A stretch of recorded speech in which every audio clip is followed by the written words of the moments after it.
যারা 2025 সালে মাধ্যমিক পরীক্ষা দেবে তোমাদের হাতে কিন্তু আর খুব বেশি সময় নেই। তোমাদের মনে হতেই পারে এখনো অনেকটা সময় বাকি আছে, কিন্তু না, ভালো করে ভেবে দেখো, হাতে কিন্তু বেশি সময় তোমরা আর পাবে না। তাই এখন থেকেই মনোযোগ সহকারে তোমাদের পড়াশোনা কিন্তু করতে হবে। তোমাদের যে 7টি সাবজেক্ট রয়েছে, এই 7টি সাবজেক্টেই তোমাদের ভালো নাম্বার পেতে হবে। এবং ভালো নাম্বার পাওয়ার জন্য শুধু পড়াশোনা করলেই হবে না, নির্দিষ্ট স্ট্র্যাটেজি মেনটেন করে তোমাদের প্রতিটি সাবজেক্ট পড়তে হবে। তাই আমি তোমাদের প্রত্যেকটি সাবজেক্ট কোন স্ট্র্যাটেজি মেনটেন করে তোমরা পড়াশোনা করবে সেগুলি বিভিন্ন ভিডিওর মাধ্যমে আলোচনা করব। সেই মতোই আজকে বাংলা বিষয় নিয়ে আলোচনা করব। কিভাবে পড়াশোনা করলে বাংলায় 90 এর বেশি নাম্বার তোমরা পাবে, কিভাবে পরীক্ষার খাতাটি প্রস্তুত করলে তোমরা ভালো নাম্বার পাবে, সমস্তটাই এই ভিডিওর মাধ্যমে আলোচনা করব। আজকের ভিডিওয়ে অত্যন্ত সহজ সরলভাবে বাংলা স্ট্র্যাটেজি তোমাদের আমি বুঝিয়ে দেবো, যেটি তোমরা ফলো করলে অবশ্যই বাংলায় 90+ নাম্বার পাবেই। তাই সম্পূর্ণ ভিডিওটি প্রথম থেকে শেষ পর্যন্ত দেখো, কোথাও কিন্তু স্কিপ করো না। ভিডিওতে বলা প্রত্যেকটি পয়েন্ট এখন থেকেই তোমরা ফলো করার চেষ্টা করো, দেখবে অবশ্যই বাংলা বিষয়ে তোমরা ভালো নাম্বার পাবেই। তো চলো শুরু করা যাক আজকের ভিডিওটি। প্রথম যে পয়েন্টটি তোমাদের বলবো সেটি শুধু বাংলার ক্ষেত্রে না, যে কোনো বিষয়ের ক্ষেত্রেই কিন্তু প্রযোজ্য। তোমাদের পরিষ্কার হাতের লেখা এবং নির্ভুল বানানে কিন্তু পরীক্ষায় উত্তর লিখতে হবে। পরিষ্কার হাতের লেখা মানে এটা নয় যে তোমাকে ছবির মতো সুন্দর হাতের লেখা করতে হবে। হ্যাঁ, যাদের হাতের লেখা সুন্দর তাদের তো ভালোই, কিন্তু তোমার হাতের লেখা যদি তুলনামূলক অতটা ভালো নাও হয়, তোমাকে সবসময় চেষ্টা করতে হবে পরিষ্কারভাবে লিখতে, যাতে তোমার প্রতিটি অক্ষর প্রতিটি শব্দ পরীক্ষক পড়তে পারেন এবং বুঝতে পারেন। তার সাথে তোমাকে কিন্তু নির্ভুল বানানে উত্তর লিখতে হবে। অনেক সময় দেখা যায় যাদের হাতের লেখা খুব সুন্দর হয় তাদের ক্ষেত্রেও কিন্তু বানান ভুলের একটি প্রবণতা দেখা যায়। পড়ানোর ক্ষেত্রে আমি এটি অনেক দেখেছি। তাই তোমাকে সবসময় চেষ্টা করতে হবে নির্ভুল যেন বানান হয়, বানান যেন ভুল না হয়। তোমার উত্তর ঠিক হলেও বানান যদি অনেক ভুল তোমার হয়, তাহলেও কিন্তু পরীক্ষায় তোমার নাম্বার কমে যাবে। এবার এই পরিষ্কার পরিচ্ছন্ন হাতের লেখা, নির্ভুল বানান, এর জন্য তুমি কি করবে? এর জন্য তোমাকে কিন্তু এখন থেকে লেখা প্র্যাকটিস করতে হবে। অর্থাৎ তুমি যেটাই পড়বে সেটাই লিখবে। এতে তোমার অনেকগুলো লাভ হবে। কি কি লাভ হবে? ধরো তুমি যেটা পড়ছো সেটা যদি না দেখে লেখার চেষ্টা করো, তাহলে তুমি যেটা পড়লে সেটা অনেকদিন তোমার মনে থাকবে। দ্বিতীয় কি লাভ হবে? তুমি বারবার যখন লিখছো, লেখার সাথে সাথে তোমার কিন্তু হাতের লেখাও ইমপ্রুভ হবে, ধরে ধরে লেখার চেষ্টা করবে। তার সাথে বানান ভুলের প্রবণতাও কিন্তু তোমার কমবে। তাই এখন থেকেই কিন্তু তোমরা যা পড়বে তাই সুন্দর স্পষ্ট করে লেখার চেষ্টা করবে। হাতের লেখা ভালো তোমাকে হতে হবে না, তোমার হাতের লেখা যেন সবাই বুঝতে পারেন, পরীক্ষক বুঝতে পারেন, এটির দিকে কিন্তু তোমাকে নজর রাখতে হবে। তাই নির্ভুল বানানে যথাযথ পরিষ্কার হাতের লেখা করে উত্তর লিখলে কিন্তু বাংলায় তুমি অবশ্যই ভালো নাম্বার পাবে। কোনো জড়ানো মরানো লেখা কিন্তু লিখলে হবে না, কারণ তোমার লেখা যদি পরীক্ষক পড়ে বুঝতেই না পারেন, তুমি সঠিক উত্তর লিখলেও কিন্তু কম নাম্বার পাবে।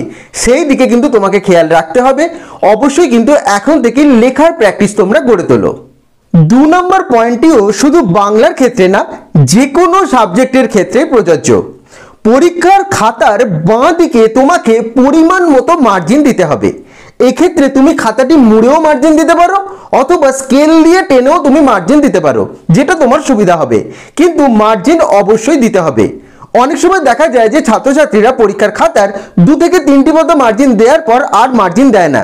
যত শেষের দিকে লেখাগুলি যায়, লেখাগুলি ক্রমশ বাঁ দিক থেকে হয়ে যায়। ফলে কি সমস্যা হয় বলো তো? তোমার লেখার ওপরেই পরীক্ষককে নাম্বার বসাতে হয়। ফলে যোগ করার সময় যখন তিনি নাম্বারগুলি পরপর যোগ করেন, কোনো না কোনো নাম্বার কিন্তু মিস হয়ে যেতেই পারে। ফলে তোমার কিন্তু ঠিকঠাক মূল্যায়ন হওয়ার সম্ভাবনা কমে যায়। ফলে কিছু অংশ যদি মিস হয়ে যায়, তুমি নাম্বার কম পেয়ে যাবে। কিন্তু তুমি যদি ঠিকঠাকভাবে একটু জায়গা রেখে মার্জিন দাও, তাহলে এই যে সাদা অংশটা মার্জিনের বাইরের, তিনি কিন্তু নাম্বারগুলি বসাতে পারেন। এতে তোমার লেখাটিও যেমন দেখতে সুন্দর হয়, তেমনই তোমার প্রতিটি নাম্বার কিন্তু সঠিকভাবে যোগ হয়। ফলে তোমার মূল্যায়নও ঠিকঠাক হয়। এই জন্য কিন্তু এখন থেকেই তোমাকে অভ্যাসটা করতে হবে। একদম পরীক্ষায় গিয়ে করব এটা করলে কিন্তু হবে না। এখন থেকে যখনই তুমি বাড়িতে কোনো উত্তর লিখবে, সে বাংলা হোক বা যে কোনো সাবজেক্টেরই হোক, যখনই কিছু লিখবে বাঁ দিকে কিন্তু মার্জিন দিয়ে লিখবে। ফলে অভ্যাসটিও তোমার দেখবে ঠিকঠাকভাবে হয়ে যাচ্ছে। এতে লেখা যেমন দেখতে সুন্দর হবে, তেমনি তোমার নাম্বারগুলি বসানোর জন্য পরীক্ষক জায়গা পাবেন। ফলে সব দিক থেকে দেখতে গেলে তুমি কিন্তু ভালো নাম্বার অবশ্যই পাবে। এটা কিন্তু অবশ্যই তোমরা মাথায় রেখো। এর পরের পয়েন্ট, প্রতিটি নাম্বারের জন্য আলাদা আলাদা অনুচ্ছেদ কিন্তু তোমাকে করতে হবে। যেমন বাংলার ক্ষেত্রে ধরো একটি 3 নম্বরের প্রশ্ন এসেছে 1+2 হিসাবে, বা একটি 5 নম্বরের প্রশ্ন এসেছে 2+3 হিসাবে। এবার এই যে 3 নম্বরের প্রশ্ন 1+2 এর 1 নম্বরের প্রশ্নটির উত্তর লেখার পর যে 2 নম্বরের পার্টটি রয়েছে সেটি তার নিচ থেকে তুমি লিখবে, অর্থাৎ দুটি প্যারায় দুটি প্রশ্নের উত্তর লিখবে। আবার 5 নম্বরের প্রশ্নের যতগুলো পার্ট আলাদা আলাদা থাকবে প্রতিটি আলাদা আলাদা প্যারা করে লিখবে, যেন কখনোই এই যে 2 নম্বরটা এখানে শেষ হলো 5 নম্বরের প্রশ্নের ক্ষেত্রে, তার পাশ থেকেই আবার তুমি 3 নম্বরটা শুরু করে দিলে, এই ভুলটা কিন্তু করবে না। প্রশ্নে যতগুলো পার্টে ভাগ করে করে প্রশ্নটি থাকবে ততগুলো পার্টেই ভাগ করে করে প্যারা করে করে কিন্তু উত্তর লিখবে। প্রথম অনুচ্ছেদে প্রথম পার্টটা লিখলে, প্রশ্নের দ্বিতীয় পার্টটা পরের অনুচ্ছেদে লিখবে, যদি তৃতীয় পার্ট থাকে সেটা আরেকটা অনুচ্ছেদ করে লিখবে। এইভাবে সাজিয়ে গুছিয়ে কিন্তু বাংলার উত্তর তোমাকে লিখতে হবে, তবেই কিন্তু পার্ট ওয়াইজ আলাদা আলাদা নাম্বারগুলি এত ভালোভাবে তুমি পাবে, এতে তোমার টোটাল নাম্বারটিও কিন্তু 90+ অবশ্যই হয়ে যাবে। এরপরে যে বিষয়টি তোমাদের বলবো, তোমাদের বাংলার রচনাধর্মী প্রশ্নের 4 নম্বর এবং 5 নম্বরের যে যে প্রশ্নগুলি থাকে, যদি সিঙ্গেল কোনো প্রশ্ন থাকেও তাহলেও কিন্তু পয়েন্ট করে করে তার উত্তর তুমি লিখবে। যেভাবে প্রবন্ধ রচনায় তুমি পয়েন্ট লেখো, যেমন ভূমিকার একটি পয়েন্ট হয়ে গেল, বিষয়বস্তু একটি পয়েন্টে লিখবে, তারপরেও যদি আরো কিছু লেখা যায় সেটা আর একটা পয়েন্টে, শেষে উপসংহার করে উত্তর লিখবে। এইভাবেই বাংলার রচনাধর্মী প্রশ্ন 4 নম্বর এবং 5 নম্বরের যে যে প্রশ্নগুলি থাকবে, একটা প্যারার মধ্যে টোটাল প্রশ্নের উত্তরটা না লিখে অনেকগুলো প্যারা ভাগ করে করে উত্তর লিখবে। এতে উত্তরটি দেখতে যেমন ভালো হবে, ঠিক তেমনি তুমি নাম্বারটাও অনেকটা বেশি পাবে। হয়তো প্যারা ভাগ বললে না, খুব ভালো উত্তর লিখলে, তাতে তুমি হয়তো 5-এর মধ্যে পেলে 3, কিন্তু প্যারা ভাগ করে করেই সেই উত্তরটা যদি তুমি লেখো তাহলে 5-এর মধ্যে 5 অবশ্যই তুমি পাবে। এই দিকটায় কিন্তু খেয়াল রেখো। পরের পয়েন্ট, যে প্রশ্নগুলির পার্ট মার্কস যত বেশি থাকে সেই প্রশ্নগুলি পরীক্ষায় বাংলার ক্ষেত্রে অ্যাটেন্ড করলে কিন্তু বেশি নাম্বার পাওয়া যায়। যেমন ধরো কোনো একটি দাগে প্রশ্ন এসেছে, যে কোনো একটি প্রশ্নের উত্তর দাও বলে দুটি প্রশ্ন এসেছে, 3 নম্বরের প্রশ্ন। এবার প্রথম 3 নম্বরের প্রশ্নটির একটি নাম্বার রয়েছে 3, পরের প্রশ্নটি রয়েছে 1+2 বা 1+1+1। এক্ষেত্রে প্রথম যে 3 নম্বরের প্রশ্নটি বলেছে সেটি তুমি উত্তর লিখলে 3-এর মধ্যে হয়তো 2 পেলে বা 1.5 পেলে, কিন্তু যেটি পার্ট ভাগ করে করে রয়েছে 1+2 বা 1+1+1, এই প্রশ্নটি যদি তুমি অ্যাটেন্ড করো তাহলে পার্ট ওয়াইজ কিন্তু আলাদা আলাদা ফুল মার্কস তুমি পাবে। ফলে এখানে 3-এর মধ্যে 3ই তুমি পাবে। একইভাবে 5 নম্বরের প্রশ্নের ক্ষেত্রেও তাই, 4 নম্বরের ক্ষেত্রেও তাই। এই দিকগুলো কিন্তু অবশ্যই তুমি খেয়াল রেখো। যে প্রশ্নে যত পার্ট মার্কস থাকবে সেই প্রশ্নগুলি পরীক্ষায় অ্যাটেন্ড করার চেষ্টা করবে।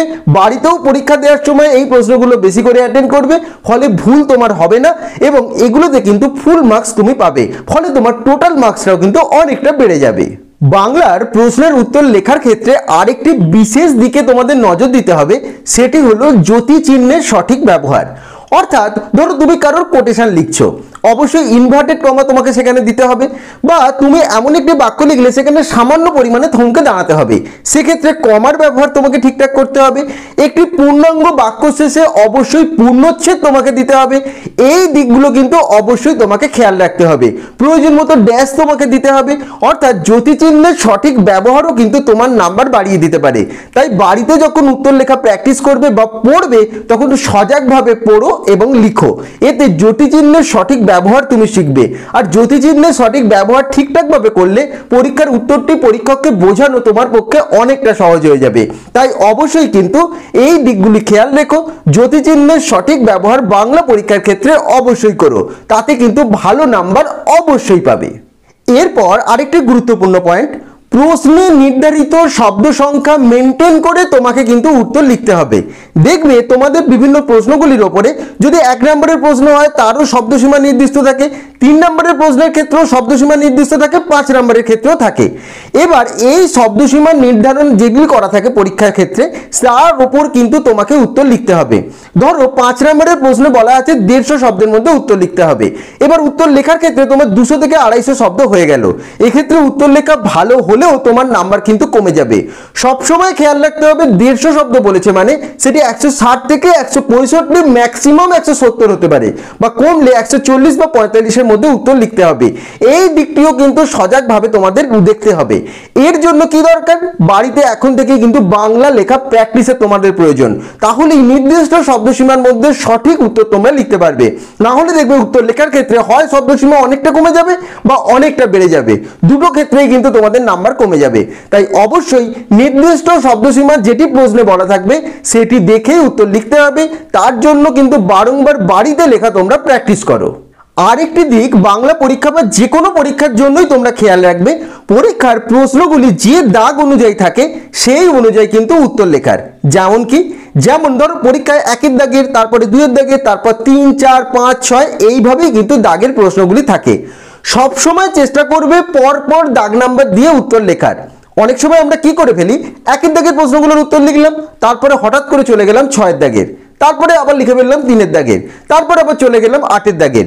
এইভাবে কি হয়, পরীক্ষককে অনেক পাতা উল্টে বা খুঁজে প্রশ্নগুলির উত্তর ঠিক করতে হয়। এতে কিন্তু তোমার প্রতি একটা ব্যাড ইমপ্রেশন তৈরি হতে পারে, যা তোমার ভালো উত্তর লেখা হলেও কিন্তু নাম্বার কিছুটা কমে যেতে পারে। তাই সবসময় চেষ্টা করবে পরপর দাগ দিয়েই কিন্তু উত্তরগুলি লেখার, অর্থাৎ 1-এর পর 2-এর দাগের, তারপর 3-এর দাগের, তারপর 4-এর দাগের, যাতে পরীক্ষককে তোমার উত্তরগুলি খুঁজে পেতে বেশি পরিশ্রম না করতে হয়। এবং পরীক্ষক যত কম পরিশ্রম করে তোমার উত্তরগুলি খুঁজে পাবেন তত কিন্তু গুড ইমপ্রেশন তোমার প্রতি তৈরি হবে। এতে কিন্তু ভালো নাম্বার অবশ্যই তুমি পাবে। হ্যাঁ, কোনো কোনো ক্ষেত্রে আমাদের একটু সমস্যা হয়ে যায়, সেগুলো বাদ দিয়ে বাকি সব ক্ষেত্রে কিন্তু পরপর উত্তর লেখার অবশ্যই চেষ্টা করবে। এর পরের পয়েন্ট, বাড়িতে ব্যাকরণ অংশটি কিন্তু ভালো করে মনোযোগ সহকারে তোমরা পড়ো। অনেক সময় কি হয়, আমরা টেক্সট বুক খুব ভালো করে পড়ি, সহায়ক পাঠটাও হয়তো পড়ি, কিন্তু ব্যাকরণের দিকগুলো আমরা ইগনোর করে যাই। কিন্তু পরীক্ষাতে তোমাদের ব্যাকরণে কিন্তু অনেকটা নাম্বার আছে। এই জন্য কিন্তু ব্যাকরণ অংশগুলিতে বাড়িতে এখন থেকে তুমি জোর দাও। ব্যাকরণ কিন্তু মুখস্থ করে হয় না, এটা অনেকটা অঙ্কের মতো। তাই বুঝে ব্যাকরণ পাঠটি তোমরা পড়ো। তোমাদের সমাস রয়েছে, তোমাদের বাক্য পরিবর্তন রয়েছে, বাচ্য পরিবর্তন রয়েছে, এগুলো কিন্তু এখন থেকে বারংবার বাড়িতে প্র্যাকটিস করো, বা যে স্যার বা ম্যাডামের কাছে পড়ো সেখানেও কিন্তু বারংবার এগুলি প্র্যাকটিস করো। এতে এগুলি কিন্তু তোমাদের কাছে সড়গড় হয়ে যাবে। এই পাঠটি থেকে কিন্তু ফুল মার্কস তোমাদের অবশ্যই পেতে হবে, তাতে কিন্তু তোমার নাম্বার অনেকটা বেড়ে যাবে। কিন্তু ব্যাকরণ পাঠের উত্তর যদি ঠিকঠাকভাবে না করতে পারো তাহলে কিন্তু অনেকটা নাম্বার তোমাদের কমে যাবে। তাই ব্যাকরণটা অবহেলা না দিয়ে এখন থেকেই কিন্তু বাংলা টেক্সট বুক বা সহায়ক পাঠ পড়ার পাশাপাশি ব্যাকরণ অংশটাতে মনোযোগ দাও, মনোযোগী হও। অর্থাৎ ব্যাকরণ থেকেও কিন্তু তোমাদের নাম্বার তুলতে হবে, সেই দিকটা অবশ্যই খেয়াল রাখতে হবে। পরীক্ষায় তোমাদের বঙ্গানুবাদ যেটি থাকে, ইংলিশ দেয়া থাকে, সেটিকে বাংলায় অনুবাদ করতে হবে। চলিত গদ্যে কিন্তু অনুবাদ তোমাকে করতে হবে। এক্ষেত্রে ইংরেজি যে পাঠটি তোমাদের দেয়া থাকে সেটিকে পুরোটা পড়ে তার মানেটার কিছুটা ভাবানুবাদ এবং কিছুটা আক্ষরিক অনুবাদ তোমাদের করতে হয়। এই জন্য কিন্তু বঙ্গানুবাদটিও তোমরা বাড়িতে প্র্যাকটিস করো। এতে 4 নাম্বার তোমাদের রয়েছে, এখানে কিন্তু 4-এ 4 অবশ্যই তোমাদের পেতে হবে। এর জন্য তোমাদের কাছে যে পুরনো টেস্ট পেপার রয়েছে, কোয়েশ্চেন ব্যাংক রয়েছে, বা তোমাদের ব্যাকরণ বইতে যে ব্যাকরণগুলি রয়েছে অর্থাৎ বঙ্গানুবাদ রয়েছে, সেগুলো কিন্তু প্র্যাকটিস করতে হবে। বারবার প্র্যাকটিস করলে কিন্তু বঙ্গানুবাদ তোমাদের কাছে অনেকটা সড়গড় হয়ে যাবে। এবং অনেকগুলো বঙ্গানুবাদ যদি প্র্যাকটিস করো পরীক্ষায় তোমরা কমন পেয়ে যেতে পারো। এই দিকটা কিন্তু খেয়াল রেখো। বঙ্গানুবাদ অত্যন্ত বেশি নাম্বার রয়েছে, 4 নাম্বার মানে কিন্তু কম নয়। সেই জন্য বাড়িতে বঙ্গানুবাদ যথাযথভাবে প্র্যাকটিস করো, তাহলে কিন্তু পরীক্ষায় ঠিকঠাকভাবে বঙ্গানুবাদ পাবে। সেটি করার জন্য পরীক্ষায় খুব বেশি সময় তোমাদের নষ্ট হবে না, ফলে অন্য প্রশ্নগুলো অ্যাটেন্ড করার বেশি সময় পাবে। তাই বাড়িতে অবশ্যই কিন্তু বঙ্গানুবাদ তোমরা প্র্যাকটিস করো। প্রতিবেদন এবং সংলাপের দিকেও তোমাদের কিন্তু নজর দিতে হবে, অর্থাৎ সেগুলিও কিন্তু তোমাদের প্র্যাকটিস করতে হবে। প্রতিবেদন এবং সংলাপ যথাযথভাবে প্র্যাকটিস তোমাদের না থাকলে পরীক্ষার খাতায় কিন্তু সঠিকভাবে তোমরা ফুটিয়ে তুলতে পারবে না। এর ফলে কি হবে, প্রতিবেদন এবং সংলাপে তোমাদের নাম্বার কমে যাবে। কিন্তু এখন থেকে যথাযথভাবে প্রতিবেদন এবং সংলাপ যদি তোমরা অনেকগুলি প্র্যাকটিস করো তাহলে কিন্তু এগুলোর প্রতি তোমাদের একটা দখলতা বাড়বে। ফলে কি হবে, সহজে যাই প্রতিবেদন পরীক্ষায় আসুক বা যাই সংলাপ আসুক তোমরা খুব ভালো করে অল্প সময়ের মধ্যে লিখতে পারবে। তার উপর তোমাদের কিন্তু প্রতিবেদনের ক্ষেত্রে তার যে টাইটেল বা শিরোনাম তোমরা লিখবে সেটা যেন ছোট হয় এবং আকর্ষণীয় হয়, সেই দিকেও কিন্তু খেয়াল রাখতে হবে। এগুলো কিন্তু পুরোপুরি প্র্যাকটিসের উপর নির্ভর করছে। তুমি যত বেশি প্র্যাকটিস করবে তত ভালোভাবে পরীক্ষায় ফুটিয়ে তুলতে পারবে। এগুলোতেও কিন্তু ফুল মার্কস পাওয়া যায়। তাই অবশ্যই বঙ্গানুবাদ, প্রতিবেদন, সংলাপ এগুলোর দিকেও নজর দিও, ব্যাকরণের দিকেও নজর দিও। দেখতে হবে প্রত্যেকটি পার্ট যেন তোমার ভালো করে ক্লিয়ার হয়ে থাকে, কোনো সমস্যা তোমার যাতে না হয়। একদম স্টেজে মেকআপ দিয়ে দেবো, এখন প্র্যাকটিস করার দরকার নেই, এই ভুলটা কিন্তু কখনো করো না। আরেকটি পার্ট হলো প্রবন্ধ রচনা। তোমাদের পরীক্ষায় 4টি প্রবন্ধ রচনা থাকে, তার মধ্যে যে কোনো একটি লিখতে হয়। তোমরা যদি বিগত বছরগুলির প্রশ্ন দেখো তাহলে দেখতে পারবে বিজ্ঞান থেকে একটি প্রবন্ধ রচনা অবশ্যই থাকে এবং পরিবেশ থেকে একটি অবশ্যই থাকে। অর্থাৎ বিজ্ঞান বিষয়ক রচনাগুলি এবং পরিবেশ বিষয়ক রচনাগুলি যদি তোমরা প্র্যাকটিস করো মোটামুটিভাবে 4 থেকে 5টি করে, তাহলেই কিন্তু তার মধ্যে তোমরা কমন পেয়ে যাবে। তাই অবশ্যই বিজ্ঞান বিষয়ক এবং পরিবেশ বিষয়ক প্রবন্ধ রচনা যেগুলি রয়েছে, 5টি বিজ্ঞান বিষয়ক এবং 5টি পরিবেশ বিষয়ক প্রবন্ধ রচনা অবশ্যই কিন্তু ভালো করে তোমরা তৈরি করে রেখো। এবং প্রবন্ধ রচনার ক্ষেত্রে 5 থেকে 6টি পয়েন্ট করে অবশ্যই উত্তর লিখবে, এতে কিন্তু ভালো নাম্বার অবশ্যই পাবে এবং প্রবন্ধ রচনাতেও কিন্তু পূর্ণ নাম্বার পাওয়া যায়। এই দিকটা কিন্তু অবশ্যই তোমরা খেয়াল রেখো। এর পরের যে বিষয়টি বলবো তোমাদের টেক্সট বুক এবং তোমাদের সহায়ক পাঠ নিয়ে। টেক্সট বুক বলতে অর্থাৎ টেক্সট বুকে তোমাদের যে গল্প, কবিতা, নাটক, প্রবন্ধ যেগুলি রয়েছে এবং সহায়ক পাঠ যেটি রয়েছে কোনি, সেটি নিয়ে। দেখো, সহায়ক পাঠ বলো বা টেক্সট বুকের গল্প, কবিতা, নাটক এগুলি বলো, এগুলি কিন্তু খুঁটিয়ে তোমাকে ভেতরের জিনিসটা রিডিং পড়তে হবে। অর্থাৎ প্রতিটি গল্প, কবিতা, নাটক তোমাকে কিন্তু খুঁটিয়ে পড়তে হবে। বিদানিং যে প্রশ্নগুলি তোমাদের আসছে তোমরা ভালো করে দেখলে বুঝতে পারবে সাজেশন করে কিন্তু খুব বেশি কিছু হবে না। অর্থাৎ তুমি যদি টেক্সট বুক খুঁটিয়ে পড়ো তাহলে বইয়ের যেখান থেকেই তোমাকে প্রশ্ন দিক তোমরা তার উত্তর কিন্তু লিখতে পারবে। অর্থাৎ টেক্সট বুক কিন্তু খুঁটিয়ে পড়বে। এবার পরীক্ষায় উত্তর লেখার ক্ষেত্রে যখনই যে লাইন তুলেই প্রশ্ন আসুক, তোমরা কবিতা থেকে এলে কবির নাম, মূল কাব্যগ্রন্থের নাম এবং কবিতার নাম লিখে উত্তর লিখবে। প্রবন্ধ থেকে এলে প্রাবন্ধিকের নাম, প্রবন্ধ গ্রন্থের নাম লিখে উত্তর লিখবে, বা গল্প থেকে এলে মূল গল্পের নাম বা গল্পকারের নাম লিখে উত্তর লিখবে। এগুলি করে উত্তর লিখলে, অর্থাৎ এইভাবে উত্তর লিখলে কিন্তু অবশ্যই ভালো নাম্বার পাবে। একদম দাঁড়া সাড়া উত্তর কিন্তু লিখবে না, একটু ভালোভাবে সমস্ত দিকটা খেয়াল রেখে সঠিক শব্দসীমার মধ্যে কিন্তু বাংলা প্রশ্নের উত্তর লিখবে এবং টেক্সট বুক এবং সহায়ক পাঠ কিন্তু খুঁটিয়ে রিডিং পড়বে। তাহলেই কিন্তু এগুলি থেকেও তোমরা 90-এর বেশি নাম্বার অবশ্যই ক্যারি করতে পারবে। লাস্ট যে পয়েন্টটি তোমাদের বলবো, বাড়িতে ঘড়ি ধরে উত্তর লেখার চেষ্টা করো। দেখো, তোমাদের টেক্সট বুকের অনেকগুলো গল্প, কবিতা, নাটক রয়েছে, সহায়ক পাঠ রয়েছে, ব্যাকরণ পাঠ রয়েছে, তারপরে নির্মিতি থেকে তোমাদের রয়েছে বঙ্গানুবাদ রয়েছে, এরপর সংলাপ প্রতিবেদন রয়েছে, প্রবন্ধ রচনা রয়েছে। এতগুলি পাঠের উত্তর তোমাকে কিন্তু নির্দিষ্ট সময়ের মধ্যে শেষ করতে হবে। তুমি খুব ভালো করে উত্তর লিখতে গেলে তোমার স্লো হ্যান্ডরাইটিং এর জন্য সঠিকভাবে সমস্ত প্রশ্নের উত্তর তুমি লিখতে পারলে না, ফলে কিন্তু তোমার উত্তর প্রথম দিকে ভালো হলেও তোমার কিন্তু মোট নাম্বার কমে যাবে। এর জন্য কিন্তু এখন থেকেই ঘড়ি ধরে তোমাকে নির্দিষ্ট সময়ের মধ্যে উত্তর লেখা প্র্যাকটিস করতে হবে।